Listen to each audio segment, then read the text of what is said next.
Assalamualaikum warahmatullahi wabarakatuh. Jumpa lagi anak-anakku di pembelajaran kali ini. Semoga kalian selalu sehat dan tetap bersemangat untuk belajar. Pada kali ini kita akan belajar bersama mengenai aritmetika sosial, yaitu harga jual, harga beli, untung dan rugi. Nah, anak-anak bisa perhatikan dan cermati video kegiatan jual beli berikut ini.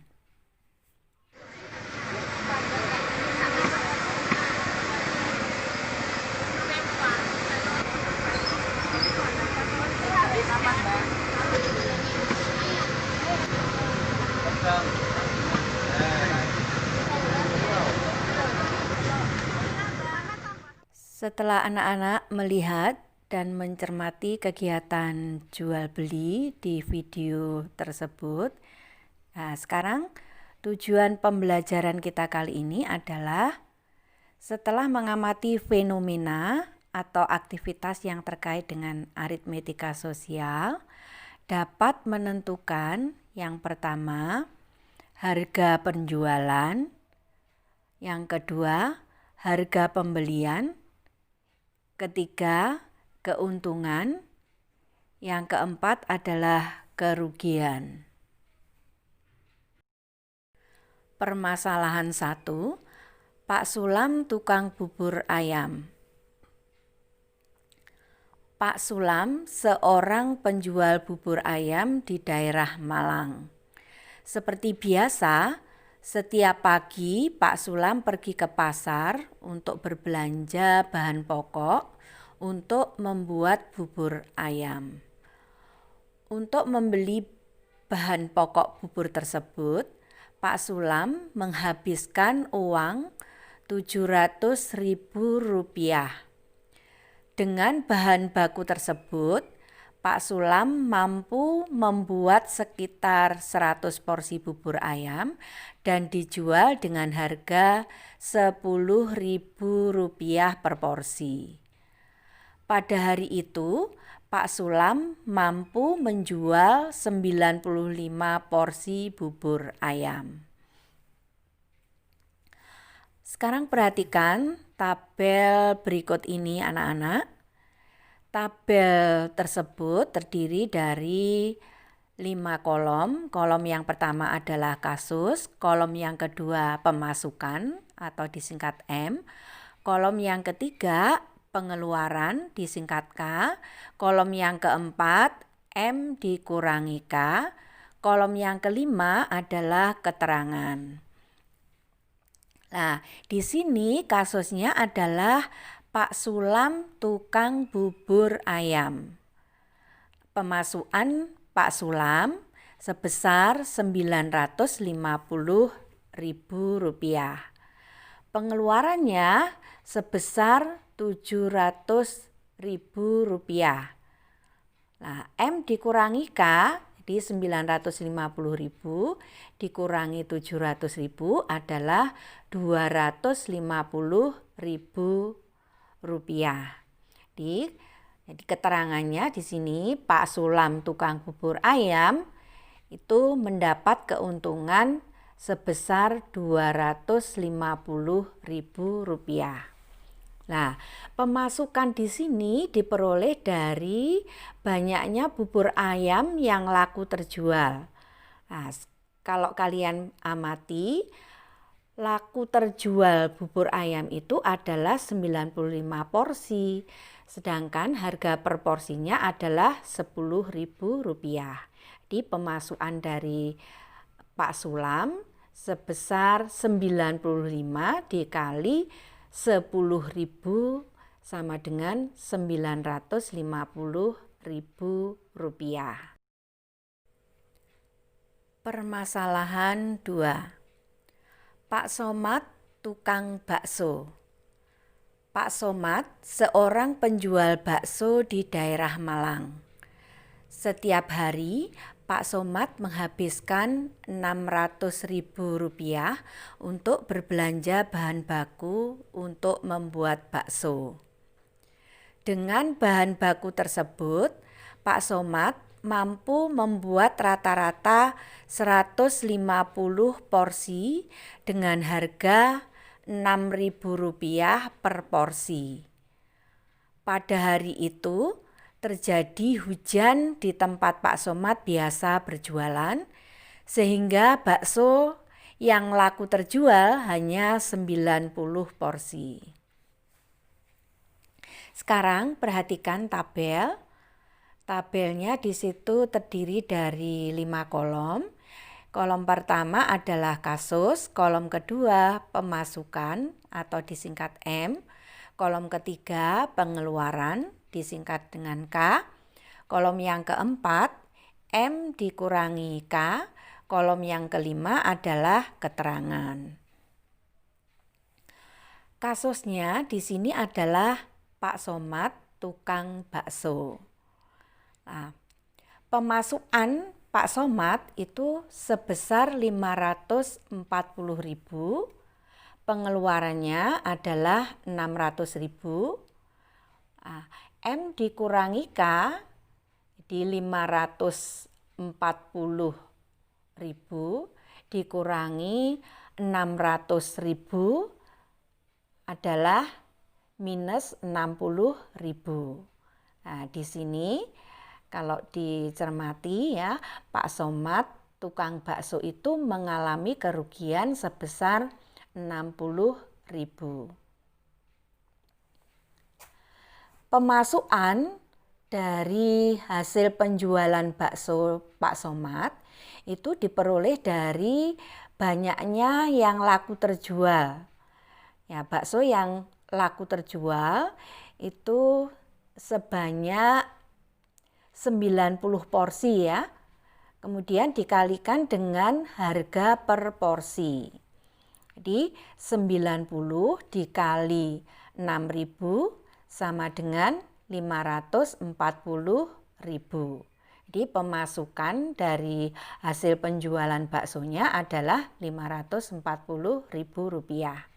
Sedangkan pengeluaran itu adalah uang yang dihabiskan Pak Somad untuk berbelanja bahan pembuatan bakso tadi. Itu ya, bisa dipahami anak-anak. Permasalahan 3. Pak Narto tukang sate. Pak Narto seorang penjual sate ayam di Malang. Setiap hari Pak Narto menghabiskan Rp960.000 untuk berbelanja bahan baku untuk membuat sate. Dengan bahan baku tersebut, Pak Narto mampu membuat rata-rata 100 porsi dengan harga Rp12.000 per porsi. Pada hari itu terjadi hujan di tempat Pak Narto biasa berjualan, sehingga sate yang laku terjual hanya 80 porsi. Sekarang perhatikan tabel.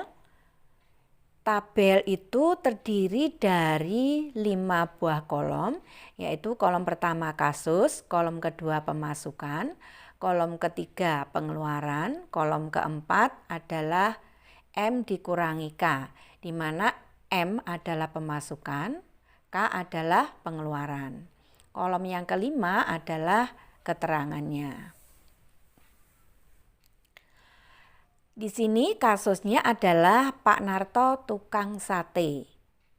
Pemasukan dari hasil penjualan satenya adalah Rp960.000. Pengeluaran atau biaya yang dikeluarkannya adalah Rp960.000. M dikurangi K, jadi Rp960.000 dikurangi Rp960.000 adalah 0 ya. Jadi balik modal, jadi tidak untung dan juga tidak rugi atau dikatakan impas. Pemasukan dari hasil penjualan sate Pak Narto itu diperoleh dari banyaknya yang laku terjual dikalikan harga per porsi. Ya, yang laku terjual adalah 80 porsi, dikalikan harga per porsi tadi adalah 12.000 ya. Itu jadi 80 kali 12.000 sama dengan 960.000.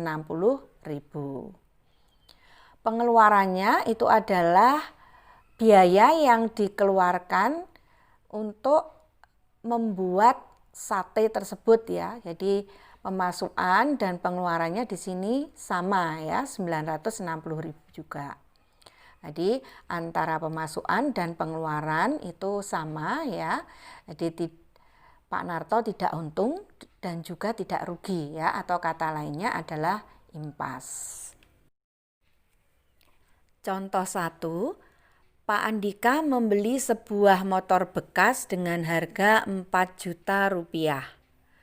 Dalam waktu 1 minggu, motor tersebut dijual kembali dengan harga 4.200.000 rupiah. Tentukan persentase keuntungan Pak Andika. Penyelesaiannya, sebelum menentukan persentase keuntungan, kita menentukan keuntungan dalam kurung U yang diperoleh Pak Andika lebih dulu. U sama dengan HJ dikurangi HB. U adalah keuntungan ya, sama dengan HJ. HJ itu adalah harga jual dikurangi HB. HB itu adalah harga beli. Jadi untung sama dengan harga jual dikurangi harga beli sama dengan 4.200.000 dikurangi 4 juta sama dengan 200.000. Persentase keuntungannya atau PU sama dengan U per HB dikali 100%. Jadi persentase keuntungan sama dengan untung per harga beli dikali 100%. Tadi keuntungannya 200.000 ya. Jadi 200.000 per harga belinya yaitu 4 juta dikali 100%. Ini sama dengan 5%. Jadi persentase keuntungan yang diperoleh Pak Andika adalah 5%. Contoh 2, Pak Hamdan membeli sepetak tanah dengan harga 40 juta rupiah. Karena terkendala masalah keluarga, Pak Hamdan terpaksa menjual tanah tersebut dengan harga 38 juta rupiah. Tentukan persentase kerugian yang ditanggung oleh Pak Hamdan. Penyelesaian, sebelum menentukan persentase kerugian, kita menentukan kerugian dalam kurung R yang diperoleh Pak Hamdan lebih dulu. R sama dengan HJ dikurangi HB. R adalah rugi sama dengan harga jual dikurangi harga beli sama dengan 40 juta dikurangi 38 juta sama dengan 2 juta. PR sama dengan R per HB kali 100%. PR adalah persentase rugi sama dengan rugi per harga beli kali 100%. Ini sama dengan 2 juta per 40 juta dikali 100% sama dengan 5%. Jadi persentase kerugian yang ditanggung oleh Pak Hamdan adalah 5%. Cermati permasalahan berikut, kemudian selesaikan. Perusahaan handphone Nokia.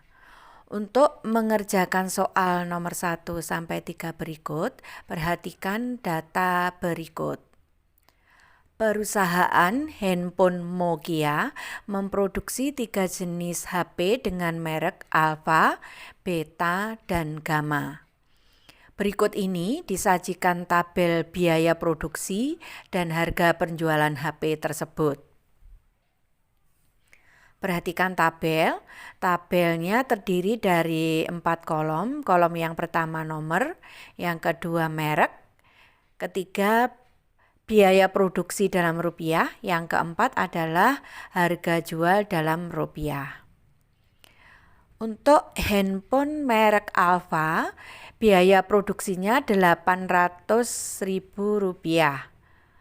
Harga jualnya Rp1.100.000. Handphone merek Beta, biaya produksinya Rp900.000. Harga jualnya adalah Rp1.200.000. Handphone merek Gamma, biaya produksinya Rp1.000.000, harga jualnya adalah Rp1.350.000. Nomor 1, dari data tersebut tentukan HP yang mempunyai nilai keuntungan terbesar. Nomor 2, dari data tersebut, tentukan HP yang mempunyai nilai persentase keuntungan terkecil. Nomor 3, jika ketiga HP tersebut sama-sama laku di pasaran, kalian ingin menjual HP merek apa? Coba jelaskan. Dari pembelajaran kali ini, dapat ditarik kesimpulan. 1.